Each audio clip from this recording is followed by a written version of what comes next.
Hello, hello, hello, hello. Hello, everybody. How you doing? Today is February 16th, which means it's 10 days until the CD release party virtual art show event that me and my friend Eric are going to be putting on. I thought it would be kind of cool in the next 10 days leading up to the event to kind of talk about some of the people that are on the album with me, because recording during a quarantine, I got a couple friends that are on the album, and it was something that probably wouldn't have happened under normal times. So that's, one cool thing about quarantine and COVID and lockdown is that we're being forced to be creative in new ways, which is kind of cool. Some of these things that we're doing now, like virtual zine fests and stuff like that, hopefully we'll keep doing even after we can have real life events. But anyway, so I got a few people I want to talk about. I'm just gonna make, maybe every other day do a video and talk about some of the people on the album. So today I'm going to talk about Brad Skafish. So Brad is a buddy of mine from back in the day, back in the Chicago days.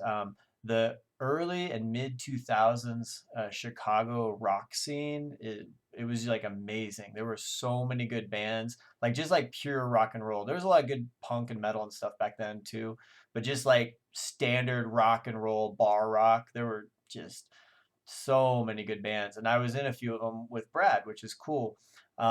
Brad, we were in the Forgotten Four together, and we were in the Hidden Dangers together, two different rock bands. In both bands, I played drums, and Brad was the lead singer. Brad is like he's like one of my old school friends, and he's such a cool dude, and one of the best just songwriters. You know what I mean? Just a songwriter. Like he just cranks out songs. A lot of his stuff is kind of like in his lyrics and his style of playing is it's kind of like old rock and roll, old 50s rock and roll. A lot of songs about girls, about cars, about tattoos. Kind of greaser rockabilly kind of like lifestyle. That's what a lot of the Forgotten Four was. And if you go on my I Know Billy Bandcamp site, I have some of the old Forgotten Four stuff and some of the old Hidden Danger stuff. But we played a lot of shows together and we had a lot of fun together. He lives in just over the border into Indiana. He lives in Indiana, close to Chicago. He still works in Chicago and is, kind of got that Chicago connection still.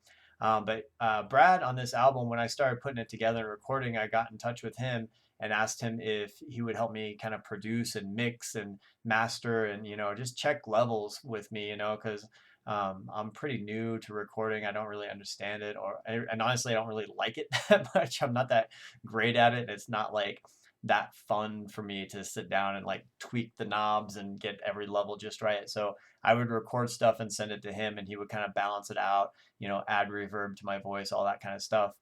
He also did a couple little things on some of the songs, added some tambourine, played a bass line, played, put a little drum track here and there. So he added a little bit of music, but the main thing Brad did was the mixing and mastering. And I don't think the album would have come out, without him, at least not in the time and the way that it did. I'm very appreciative to Brad.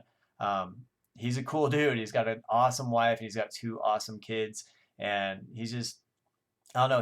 He's funny because he's like a lawyer by day and a rocker by night, So he's kind of all over the place, and whatever you want to talk about, you can talk to him, and he's not just one thing. He's a little bit of everything, which I love. But I'm gonna put a couple links for you to check out some of his music. So he is now singing in a band called the Fig Beats, and they've been around a couple of years, 3, 4, 5 years, something like that. They have a couple different albums out. You can check them out on Bandcamp.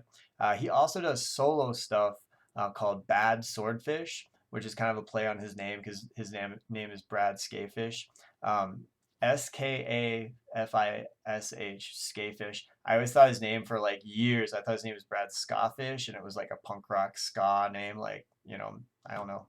I thought he made up fake punk rock last name, but his side project is called Bad Swordfish, and it's kind of like electronic computer music.